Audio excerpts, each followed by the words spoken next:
Welcome back. We're watching more Jujutsu Kaisen. Things are definitely... well, they could be easier. Jumping into a high school trying to protect the kid that may be assimilated back into Tengen to prolong that life. But with bounties being raised, the reward money ever steadily higher, and a certain gambling addict out there who is probably quite eager to complete his task. The next few episodes might be kind of interesting. Let's see where they lead.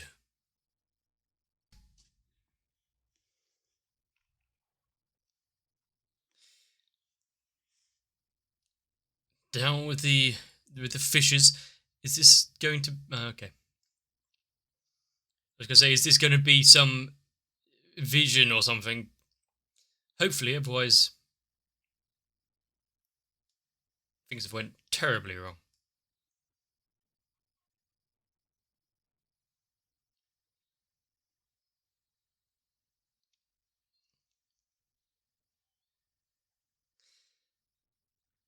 I still have questions of...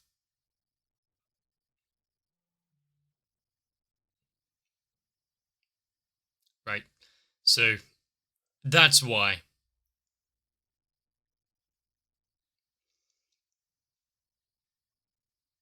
It's now using her as leverage to try and get them out into the open.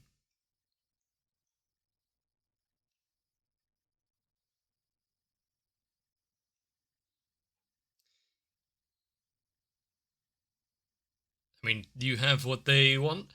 As soon as they do anything to the maid, it's like, well, now you're not getting her. Obviously.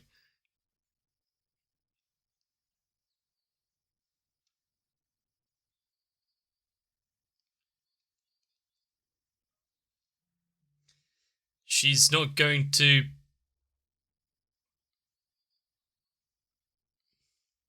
take no for an answer there. She wants to see her again. I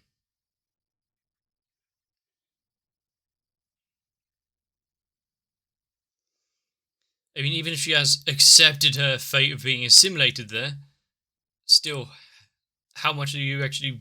would anyone be willing to have that kind of fate?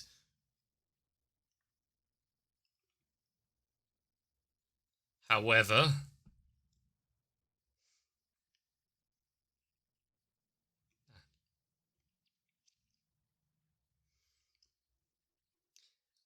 I mean, if it goes south, which I'm guessing it probably will,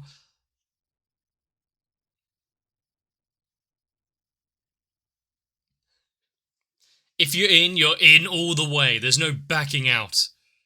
No matter what you see.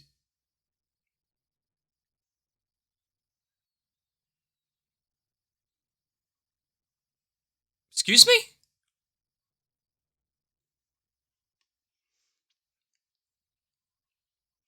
That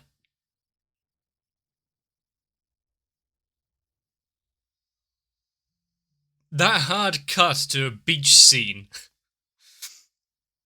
Really, I didn't expect that to be suddenly thrust upon us.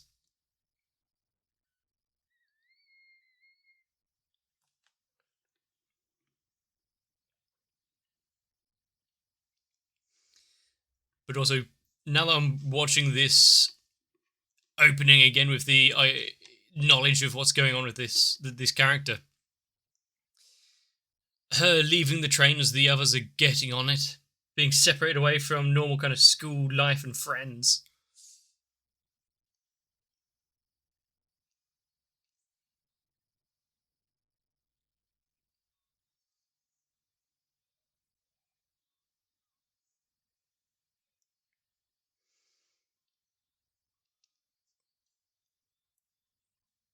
And knowing how almost carefree and cocky they are, is that kind of attitude going to actually get them into trouble sometime soon? We saw how they acted with the other guys that they were fighting when they initially met with Ammonai. Close enough to her name.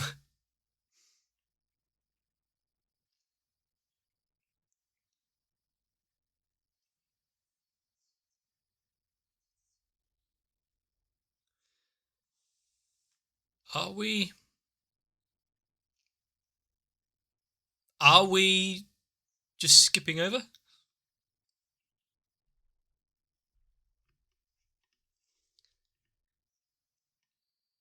Stomp, stomp, stomp.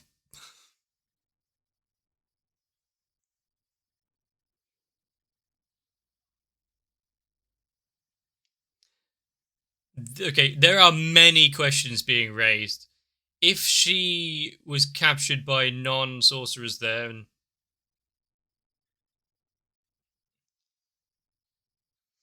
he might be a case for a no-fly clause.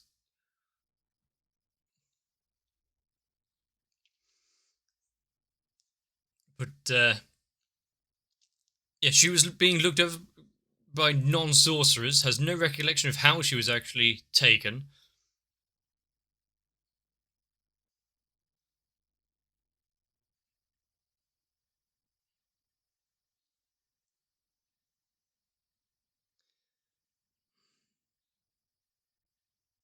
Not, did they bring backup? Hmm.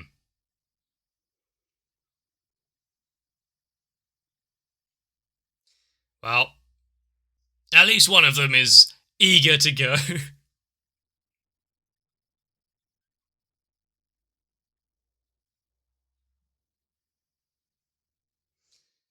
And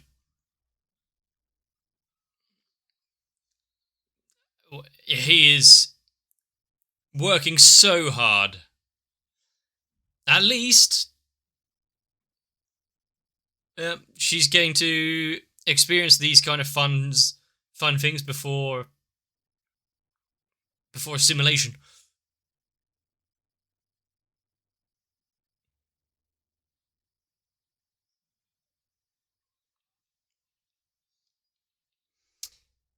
Well, apparently more fun to be had.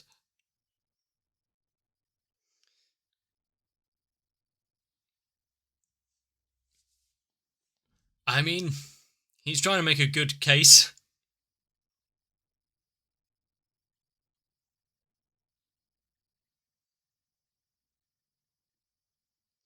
He is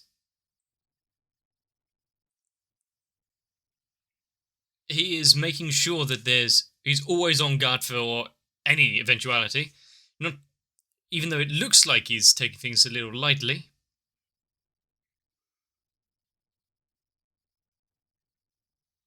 He's being deadly serious when it comes to actually looking after them.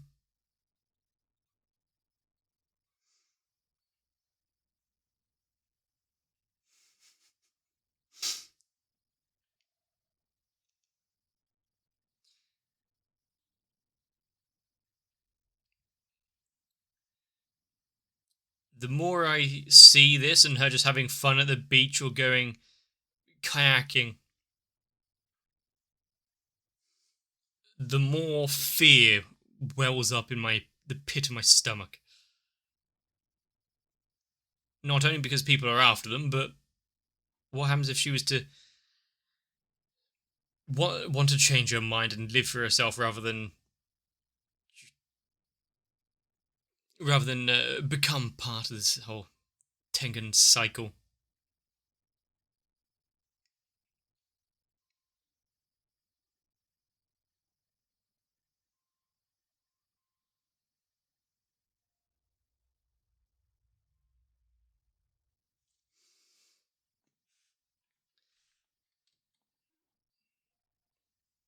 Especially when it's having such a long sequence with soft piano.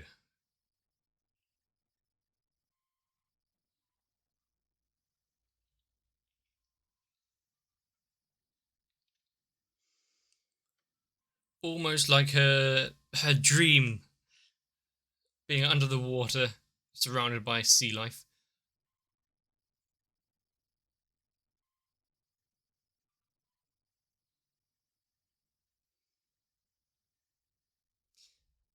But it's time to go. I don't like the flickering.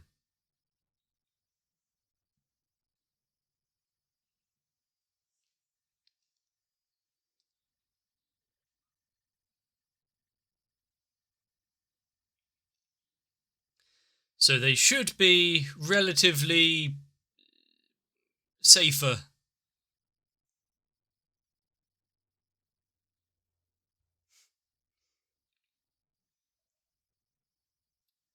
And released.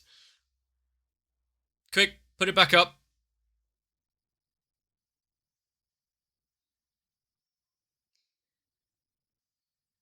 Inside the barrier, manages to walk through like it was nothing.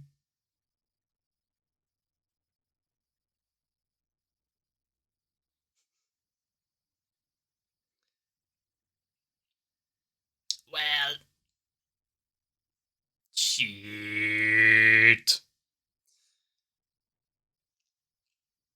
Always at the moment where they think it's safe, you let down your guard slightly. That's perfect time to strike.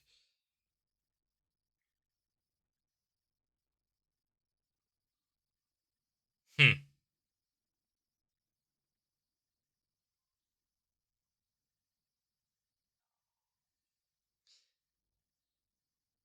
May not remember his.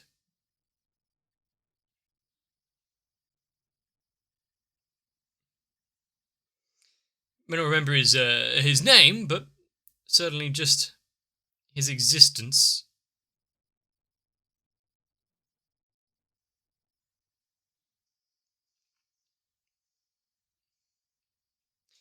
I mean, it's a good 1-2 combo, but I'm not sure that would be enough.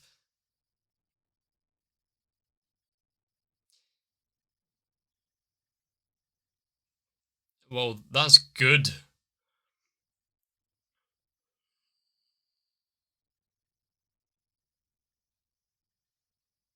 Okay, so he can make himself semi-porous. Make sure that everyone that can't really protect themselves from this gets the hell out. She's still under your care. You need to do as much as possible. I liked the chromatic aberration around the edges.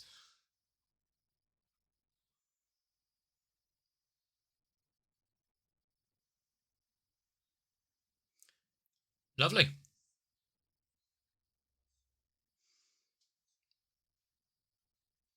How many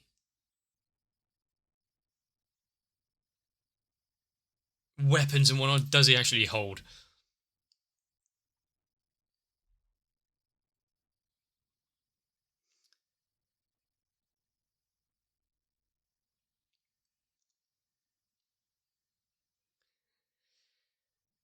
And a false sense of somewhat security.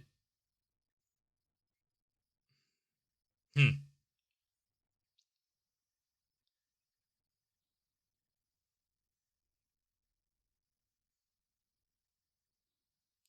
I suppose.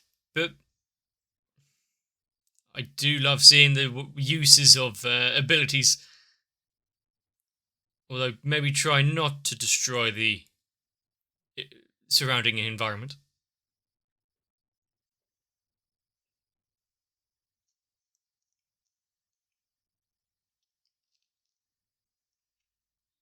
Look at him go.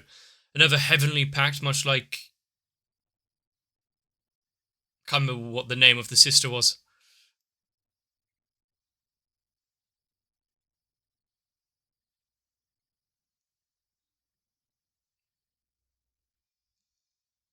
He's almost excited about the prospect of fighting him, considering it doesn't look like it's going to be easy.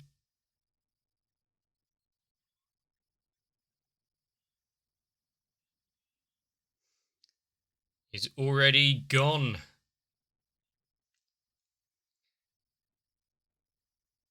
No, you can definitely hear him, but I was thinking.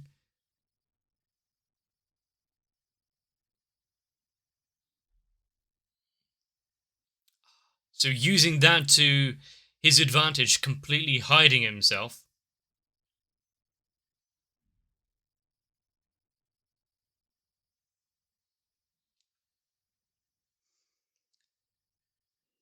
Hopefully he isn't also using the knowledge that he has that cursed spirit on his shoulder as part of his decoy and plan to take him down.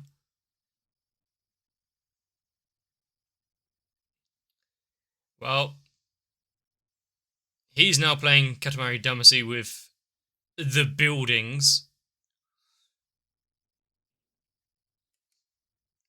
Nowhere to hide.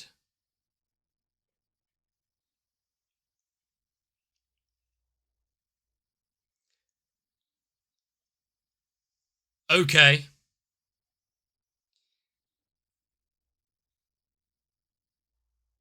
What is he actually capable of? I guess, yeah. Putting all that in the air, hide his ability to sense the spirit and whatnot. Is it? Ah. And in the brief second where it's.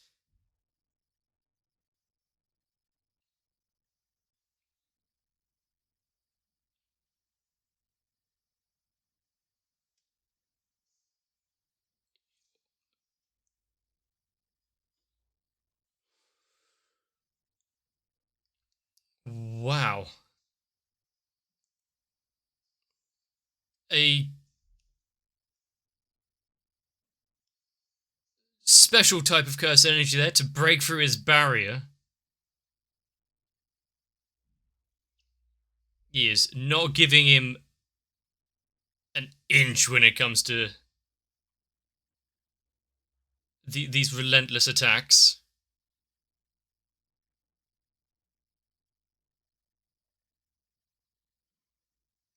Inverted Spear of Heaven.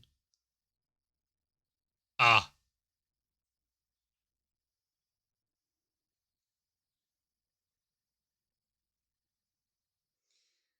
Well, it would definitely mean that anyone that uses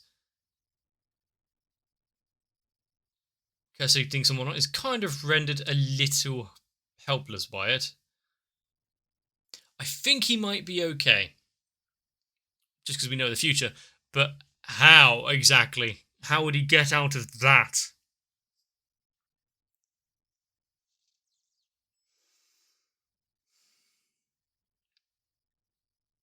And since she was so worried before, maybe it's a good time to say your goodbyes.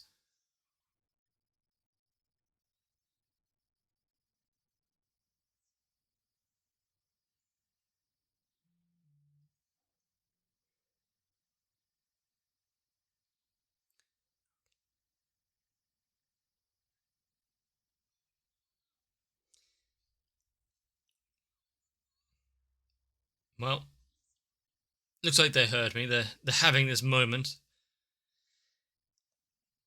But how many times has it been said, has it been gone through just to keep Tengen alive and have this assimilation go on for another few years?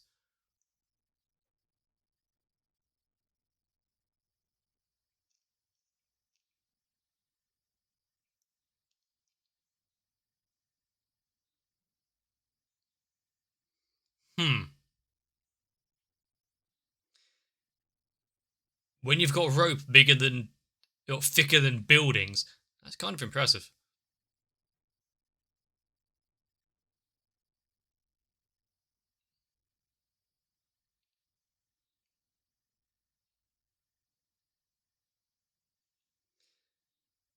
Yeah, complete protection would be nice, but there is a certain trepidation on her face.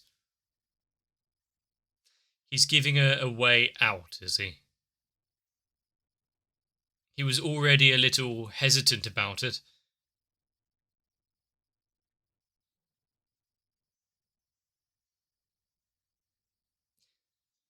So, are they actually allowed to turn things down and do it their way?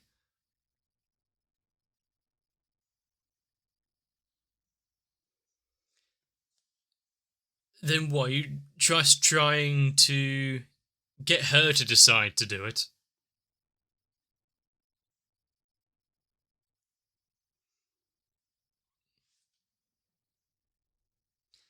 Well, looks like you're just have to fight him.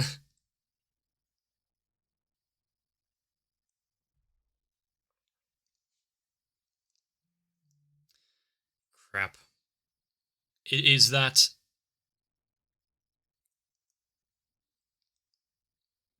Granted, slightly earned confidence, but still.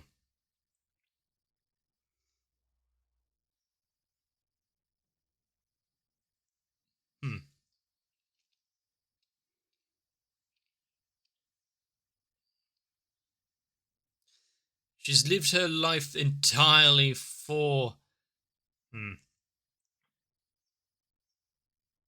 for being the next vessel.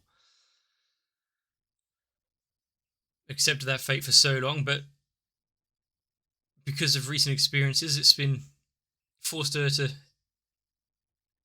maybe accept there's another life for her.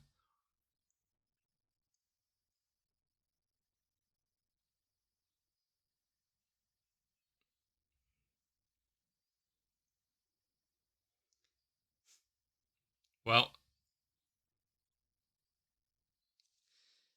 her actually coming up with this decision,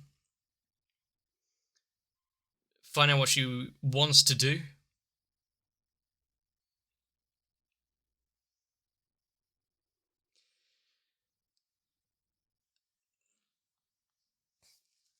Let's go for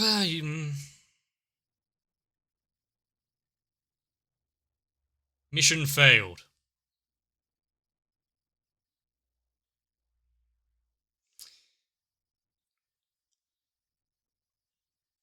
Just has a gun. I mean, couldn't detect his presence. Sure, but...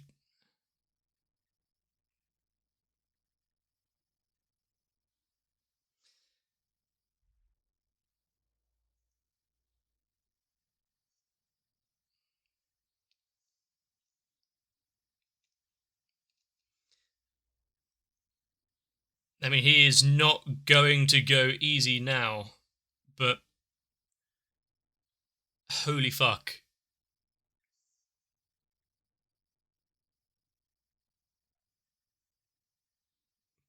You can't play this again.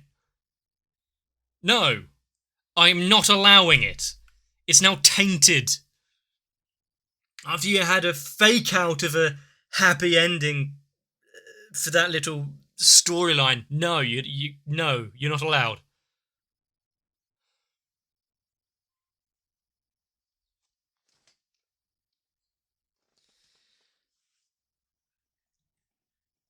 What? Great. So we had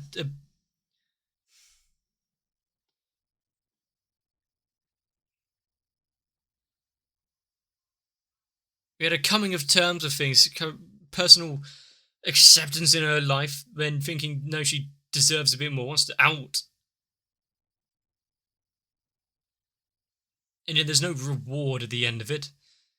Just the hot lead through a dome piece.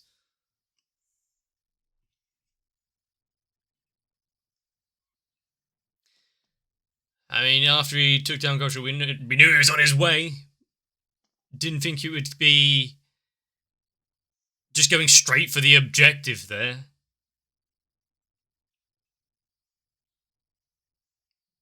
At least she had no idea what happened. In her mind, yeah, she got out. This is why we can't have nice things. I mean, anytime things are going slightly well, there's a character making a powerful life decision, wanting to live for themselves a little. No. I mean, I already had issues and these kind of strong feelings about it being, well, not okay. Things are going to go wrong. Just from, oh, we're enjoying the beach. Oh, we're going kayaking, enjoying her life. And literally the last few days there were quite good.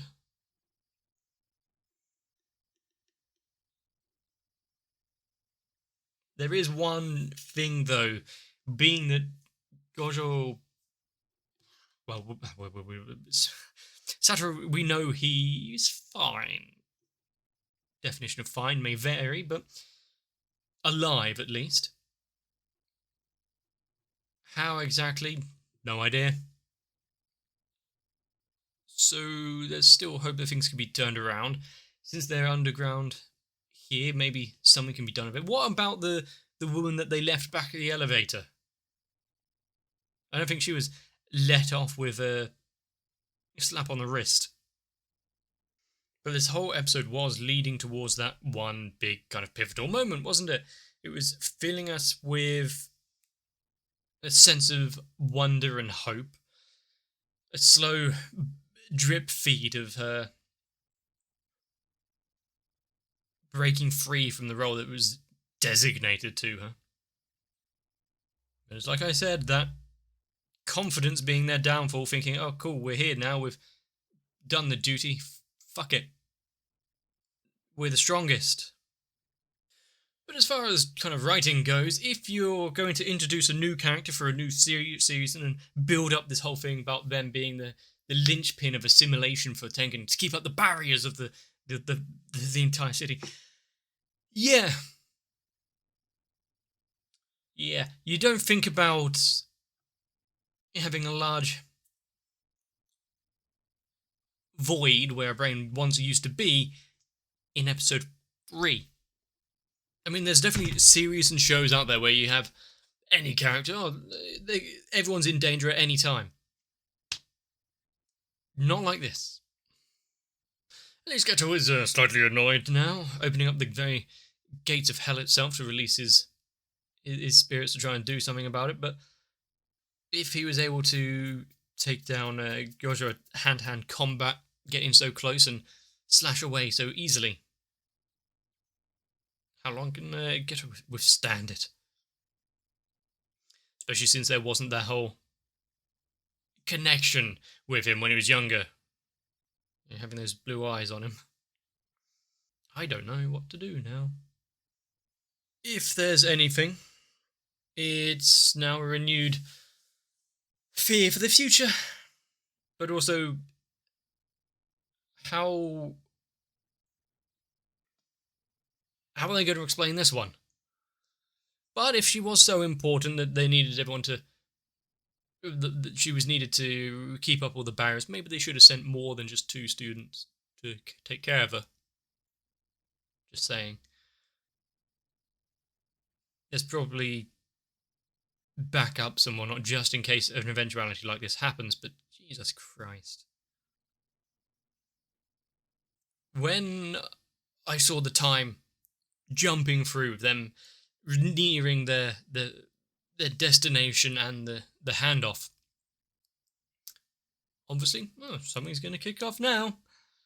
I did think that it would be a lot harder than them just going to the beach and then getting to the school, but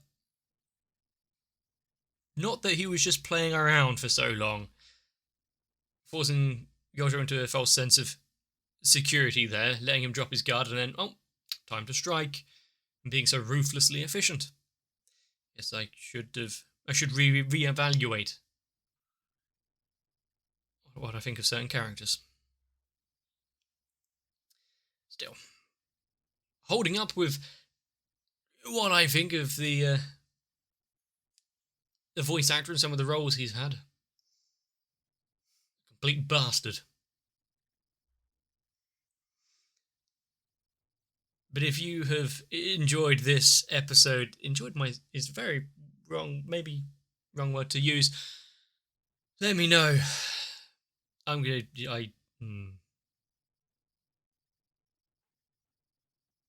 This one hasn't been all too successful. If you want to keep up to date and make sure you don't miss new ones, consider subscribing to the channel.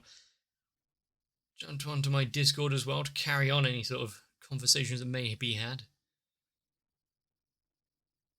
Try to tell me everything is okay. Can't really see it from here though. Get some rest.